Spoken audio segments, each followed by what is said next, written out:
പണ്ട് പണ്ട് വളരെക്കാലം മുൻപ് മലനിരകൾക്കും പച്ചപ്പുകൾക്കും നടുവിലായി ശാന്തിഗ്രാമം എന്നൊരു മനോഹരമായ ഗ്രാമമുണ്ടായിരുന്നു. ആ ഗ്രാമത്തിൻ്റെ ഒരറ്റത്ത് തെളിനീരൊഴുകുന്ന പുഴയുടെ തീരത്തായി നൂറ്റാണ്ടുകൾ പഴക്കമുള്ളൊരു മുസ്ലിം പള്ളിയുണ്ടായിരുന്നു. കരിങ്കല്ലിൽ കൊത്തിയെടുത്ത തൂണുകളും ആകാശം മുട്ടെ ഉയർന്നു നിൽക്കുന്ന മിനാരങ്ങളും ആ പള്ളിയുടെ പ്രൗഢി വിളിച്ചോതുന്നതായിരുന്നു. റംസാൻ മാസം വന്നെത്തിയാൽ ആ ഗ്രാമം മുഴുവൻ ഒരു ഉത്സവത്തിൻ്റെ പ്രതീതിയിലാകും. അക്കാലത്ത് ആ പള്ളിയിലെ കാര്യങ്ങൾ നോക്കി നടത്തിയിരുന്നത് ഹംസ ഉപ്പൂപ്പ എന്നറിയപ്പെടുന്ന വയോധികനായിരുന്നു. നരച്ച താടിയും വെളുത്ത തൊപ്പിയും എപ്പോഴും മുഖത്ത് മായാത്ത ചിരിയുമുള്ള ഹംസ ഉപ്പൂപ്പ ഗ്രാമത്തിലെ കുട്ടികൾക്കെല്ലാം പ്രിയപ്പെട്ടവനായിരുന്നു.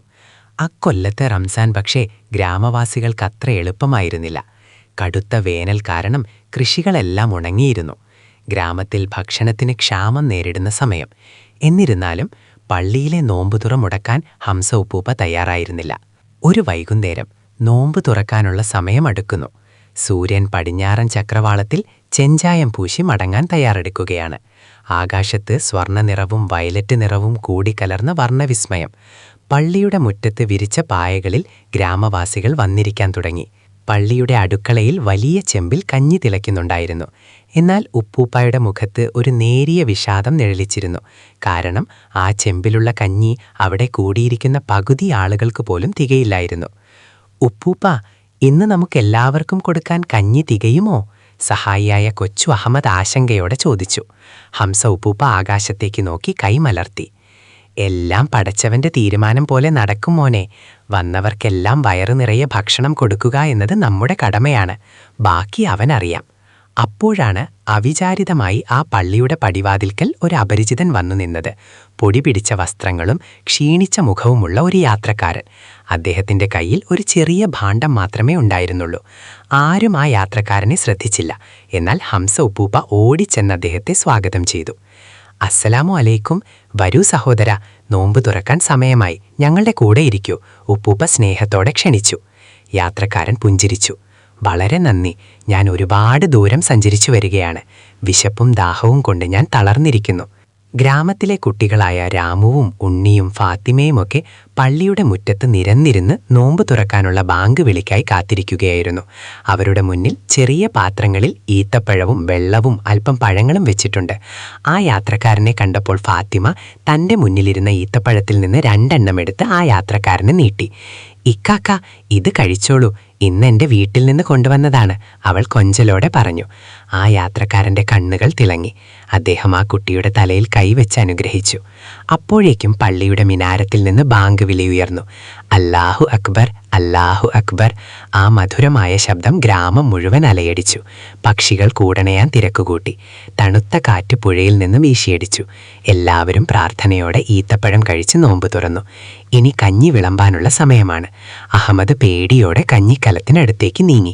ചെമ്പിൻ്റെ മൂടി തുറന്നപ്പോൾ ആവി പറക്കുന്ന കഞ്ഞി. പക്ഷേ അത് അടിയിൽ മാത്രമേ ഉണ്ടായിരുന്നുള്ളൂ. അഹമ്മദ് വിഷമത്തോടെ ഉപ്പൂപ്പയെ നോക്കി. ആ അപരിചിതനായ യാത്രക്കാരൻ ഇത് ശ്രദ്ധിക്കുന്നുണ്ടായിരുന്നു. അദ്ദേഹം മെല്ലെ എഴുന്നേറ്റ് ആ ചെമ്പിൻ്റെ അടുത്തേക്ക് ചെന്നു. തൻ്റെ ഭാണ്ഡത്തിൽ നിന്നൊരു ചെറിയ പൊതിയെടുത്ത് ആ കഞ്ഞിയിലേക്ക് ഇട്ടു. അത് ഉണങ്ങിയ കുറച്ച് അരിമണികളാണെന്ന് തോന്നിപ്പിച്ചു. ബിസ്മില്ല, വിളമ്പിക്കോളൂ സഹോദര, ഇതിലെല്ലാവർക്കും ഉള്ളതുണ്ട്, ആ യാത്രക്കാരൻ ശാന്തമായി പറഞ്ഞു. അഹമ്മദ് സംശയത്തോടെ തവിയെടുത്ത് കഞ്ഞി കോരി. അത്ഭുതം, തവി മുക്കിയെടുക്കും തോറും ചെമ്പിലെ കഞ്ഞി കൂടി വരുന്നു. ചെമ്പ് നിറയെ കഞ്ഞി തിളച്ചു പൊങ്ങാൻ തുടങ്ങി. ആ കഞ്ഞിക്ക് മുമ്പില്ലാത്തൊരു സുഗന്ധം. നെയ്യിൻ്റെയും ഏലക്കായുടെയും ജീരകത്തിൻ്റെയും എല്ലാം ചേർന്നത് ദിവ്യമായ മണം അവിടെ ആകെ പരന്നു.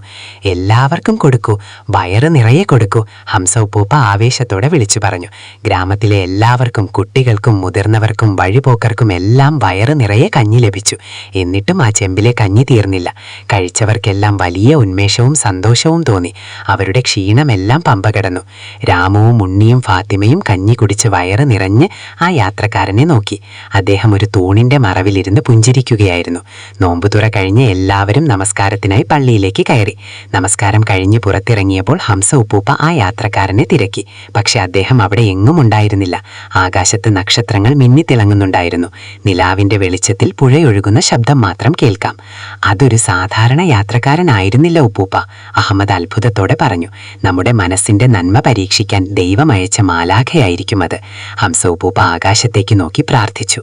ആ ഗ്രാമത്തിൽ പിന്നീട് ഒരിക്കലും പട്ടിണി ഉണ്ടായിട്ടില്ല. ആ പള്ളിയിലെ നോമ്പ് തുറക്കെത്തുന്നവർക്കെല്ലാം വയറു നിറയെ ഭക്ഷണം ലഭിച്ചു. ഗ്രാമവാസികൾക്കിടയിൽ സ്നേഹവും ഐക്യവും വർദ്ധിച്ചു. ജാതിമത ഭേദമന്യേ എല്ലാവരും ആ പള്ളിമുറ്റത്ത് ഒത്തുകൂടി. ഇന്നും ആ ഗ്രാമത്തിലെ മുത്തശ്ശിമാർ കുട്ടികൾക്ക് ഈ കഥ പറഞ്ഞു കൊടുക്കാറുണ്ട്. മനസ്സിൽ നന്മയുണ്ടെങ്കിൽ, ഉള്ളത് പങ്കുവയ്ക്കാൻ തയ്യാറാണെങ്കിൽ അത്ഭുതങ്ങൾ സംഭവിക്കുമെന്ന് ഈ കഥ നമ്മളെ പഠിപ്പിക്കുന്നു. പങ്കുവയ്ക്കലിൻ്റെയും സ്നേഹത്തിൻ്റെയും മഹത്വം റംസാൻ നിലാവ് പോലെ ഇന്നും ആ ഗ്രാമത്തിൽ പ്രകാശിക്കുന്നു. കൂട്ടുകാർക്ക് ഈ കഥ ഇഷ്ടപ്പെട്ടുവെങ്കിൽ ദയവായി ലൈക്ക് ചെയ്യാനും സബ്സ്ക്രൈബ് ചെയ്യാനും മറക്കരുത്. അടുത്തൊരു മാന്ത്രിക കഥയുമായി വീണ്ടും കാണാം. ടാറ്റാ.